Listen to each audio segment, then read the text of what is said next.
presta atenção, vai configurar falta disciplinar grave e vai sujeitar o agente à demissão a bem do serviço público. Ou seja, a perseguição contra o Tagliaferro deveria sujeitar Moraes e o PGR à demissão. Olha o grau de gravidade do que eles estão fazendo. Se é um servidor público que pratica perseguição contra outro porque o outro reportou crimes, esse servidor que persegue está sujeito à demissão. Moraes e PGR mereciam, pela letra da lei, ser demitidos. O presidente Lula estaria planejando sair do país e se refugiar na Itália por meio de um asilo político. Olá pessoal, sejam bem-vindos. O meu nome é Bruno. Se você gosta e apoia o nosso conteúdo, então deixa o seu like e inscreva-se no canal.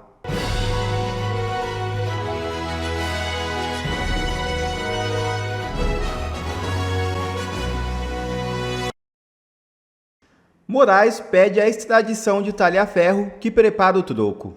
É isso mesmo. Alexandre de Moraes pediu a extradição do seu ex-assessor Eduardo Tagliaferro. O pedido foi enviado ao Ministério da Justiça, que encaminhou ao Itamaraty para formalização junto ao governo da Itália, para onde Tagliaferro se mudou. O troco de Tagliaferro está a caminho. Ele prepara uma denúncia contra Moraes, que será apresentada ao Parlamento Europeu. Paralelamente, Eduardo Bolsonaro articula a ida à Europa, onde pretende conseguir mais sanções ao magistrado, a partir de uma forte rede de políticos conservadores. Vem chumbo grosso contra Alexandre de Moraes. Isso aqui é um absurdo. Você vai começar o seu domingo indignado, porque Moraes vai destruir mais uma vida.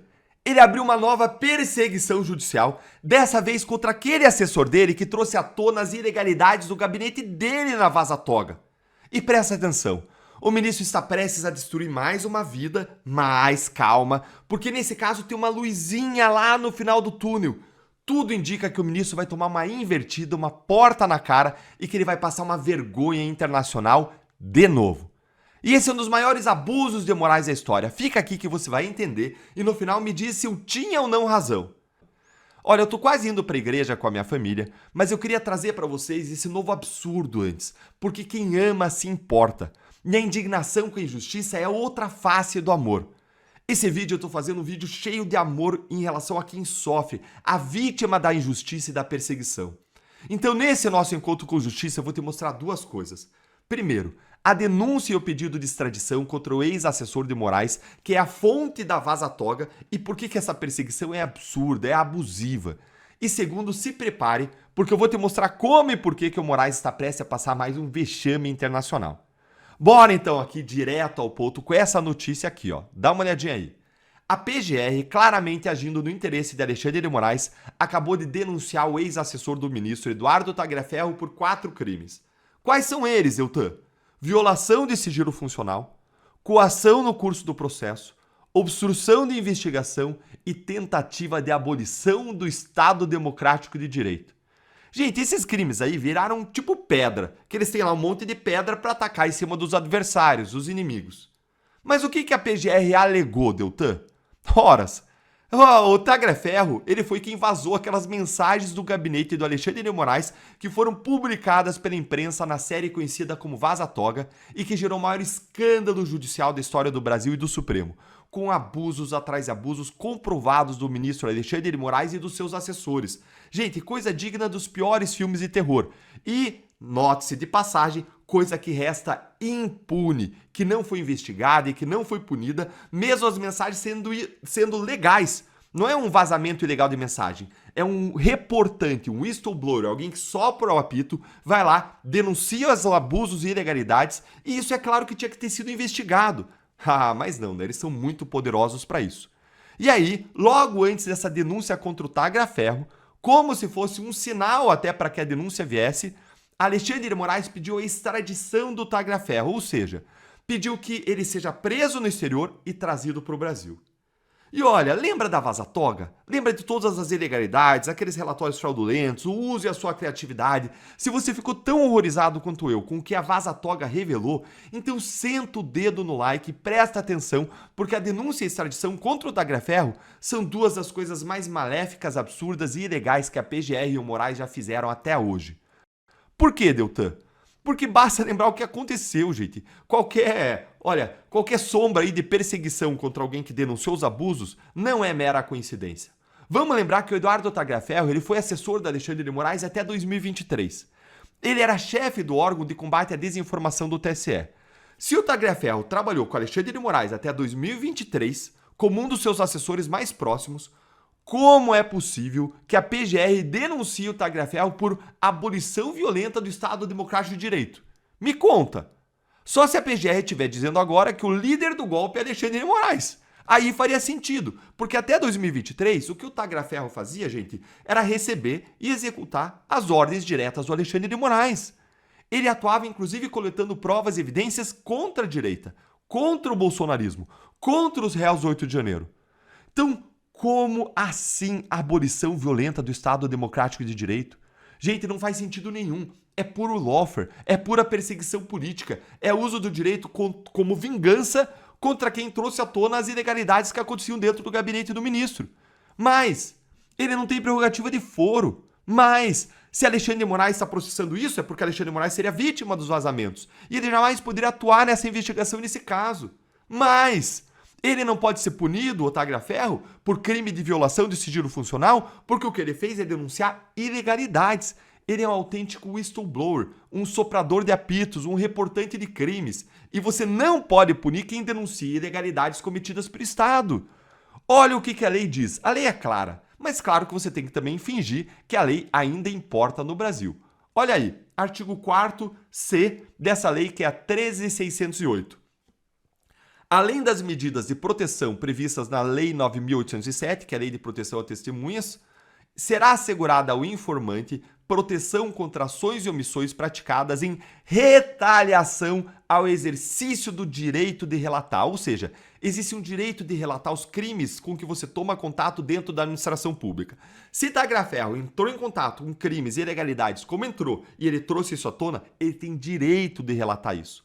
E aí, esse artigo da lei proíbe, ou seja, protege o informante de ações ou omissões praticadas em retaliação, protege ele contra a vingança, tais como demissão arbitrária, alteração injustificada de funções ou atribuições, imposição de sanções, ou seja, ele não pode ser punido, o Tagliaferro, agora por crimes, porque ele relatou fatos que são em tese ilícitos, são em tese criminosos, são ilegalidades dentro do gabinete do Moraes. Ele não pode estar sujeito a sanções, a lei é clara. Ele ainda é protegido, inclusive, de prejuízos remuneratórios ou materiais de qualquer espécie. Ele é protegido ainda, então, desses prejuízos, da retirada de benefícios diretos ou indiretos, da negativa de fornecimento de referências profissionais positivas. E presta atenção agora, gente. A prática de vingança, de ações ou omissões de retaliação ao informante, presta atenção, vai configurar falta disciplinar grave e vai sujeitar o agente à demissão a bem do serviço público. Ou seja, a perseguição contra o Tagliaferro deveria sujeitar Moraes e o PGR à demissão se eles não fossem aí juiz e promotor. Claro que juiz e promotor têm proteções especiais, mas olha o grau de gravidade do que eles estão fazendo. Se é um servidor público que pratica perseguição contra outro porque outro reportou crimes, esse servidor que persegue está sujeito à demissão. Moraes e PGR mereciam, pela letra da lei, ser demitidos. Mas você acha que isso vai acontecer? Conta aí pra mim nos comentários. O que a gente tá vendo, gente, é a subversão total da Constituição, da lei, da moralidade. O que a gente tá vendo aqui nesse caso agora é uma nova perseguição como aquela que aconteceu contra os réus do 8 de janeiro. Como a que aconteceu contra os Mantovanes, a família Mantovani. Como aquela que acontece contra quem ousa se erguer, contra o regime censor em que a gente vive. Aliás, é a mesma perseguição que acontece contra quem combate a corrupção no Brasil. E agora vão destruir mais uma vida de mais uma família. Mas eu quero te trazer agora um alento, um pouco de esperança em relação a isso, que não vem do Brasil, uma esperança que vem do exterior. E eu quero te dizer que o ministro Alexandre de Moraes ele está prestes a adicionar uma nova vergonha internacional para sua coleção. Você lembra quais são todas elas? Vamos contar? O Moraes ele teve o seu pedido de extradição do Alan dos Santos negado pelos Estados Unidos. 1. Ele teve também o pedido de extradição do Oswaldo Eustáquio negado pela Espanha. 2. Ele teve os pedidos de inclusão do Alan dos Santos na difusão vermelha da Interpol negados. 3. Ele teve também os pedidos de inclusão do Oswaldo Eustáquio na difusão vermelha da Interpol negados. Esse é o 4. Teve ainda o visto americano cassado e está proibido de entrar nos Estados Unidos. 5 e 6. Ele foi ainda sancionado com a Lei Magnitsky. 7. E se a gente for contar quantas vezes que o governo americano ou a embaixada americana aqui no Brasil detonam Alexandre de Moraes por semana, gente, aí com certeza a lista vai passar de 20 vergonhas internacionais.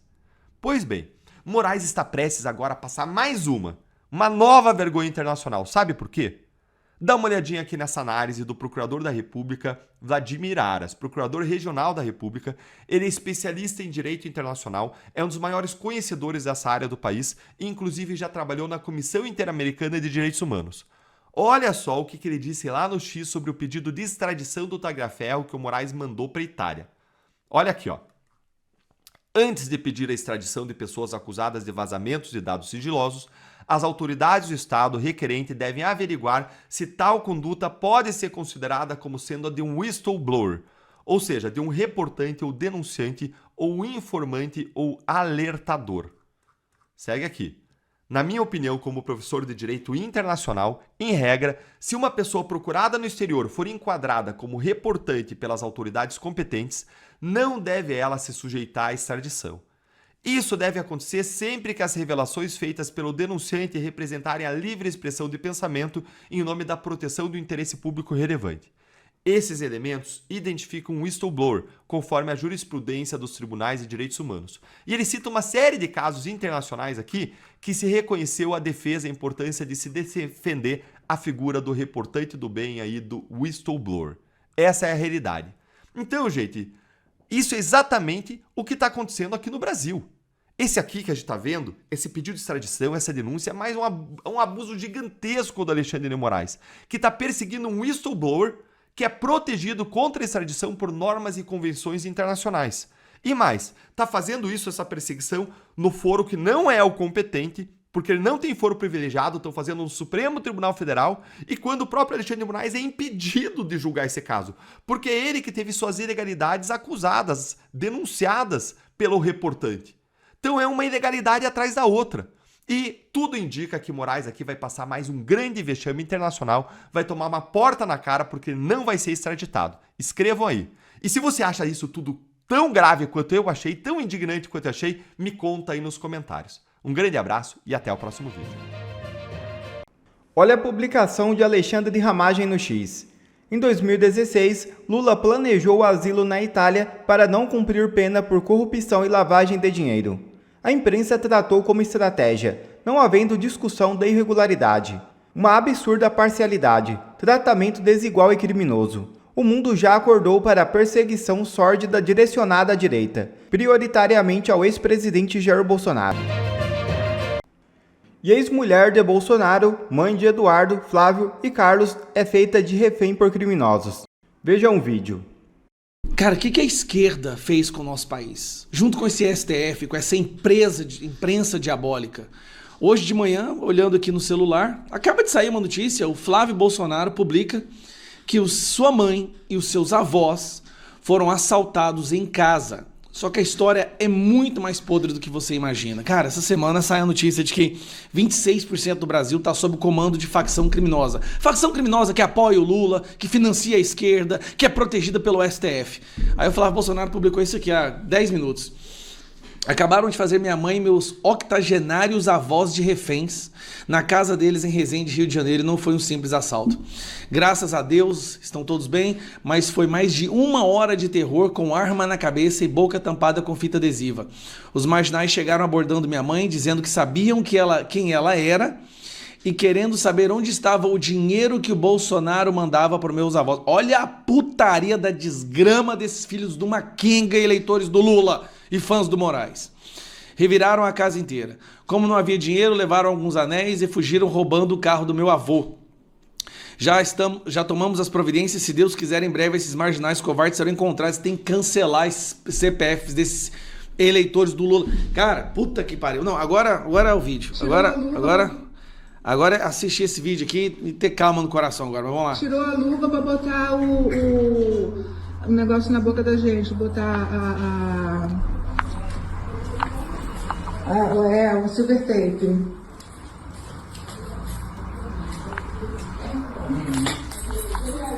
Ficaram mais de 1 hora. Cara, mas reviraram tudo, tá tudo revirado aqui. Levaram os celulares, levaram algumas joias. Eles estavam procurando dinheiro. Eles já vieram, certo, que disseram que os amigos do Bolsonaro... Não, só um detalhe, por favor. A imprensa soltando nesses últimos dias, Bolsonaro movimentou milhões. Olha a casa simples da mãe do Flávio Bolsonaro e dos avós dele. Olha que casa simples, cara. Aqui. Levaram os celulares, levaram algumas joias. Eles estavam procurando dinheiro. Eles já vieram, certo, que disseram que os amigos do Bolsonaro tinham... que aqui tinha dinheiro, que ele mandava dinheiro para cá. Ele já chegou dizendo que me abordou no banheiro. Já veio, parece que já veio mandado, sim. Disseram que era do Rio, que era da Penha. Comando Vermelho. E sotaque é de roceiro. Nós vai, nós faz. Cara, olha que demoninho, olha que povo, filho do... Ai, cara, eu tô parecendo o Silas Malafaia agora, com tanta vontade de xingar. Tanta vontade de xingar tudo que é palavrão que eu já aprendi na minha vida numa hora dessa, porque eu fico imaginando se fosse meus avós, sabe, minha mãe recebendo bandido que apoia a desgraça daquele demônio do Lula, do Moraes, aquele povo que adora o STF. Esse povinho aqui, ó, que fez essa desgraçaiada toda, é o povo que adora o STF, que adora o PT, que adora o Lula. Aí a imprensa solta movimentações de milhões que foi tudo dinheiro honesto. A bandidagem vai lá e... Não, cara. Até quando a gente vai aguentar isso, bicho? Até quando? Essa semana saiu uma matéria de uma universidade americana dizendo que 26% do Brasil, 50 milhões de pessoas, vivem sob o domínio do PCC e do Comando Vermelho. Que porra de soberania é essa? A soberania que eles tanto falam, que o STF, que o Lula tanto fala, é a soberania do crime organizado. 50 milhões de pessoas no Brasil vivem sob o comando de facções criminosas. Ou seja, não é a lei do Estado que manda na vida delas, é a lei da facção. O governo brasileiro mesmo só interfere na vida de 3/4 da população. Eu vou parar esse vídeo por aqui, que eu já falei tanto palavrão nesse vídeo.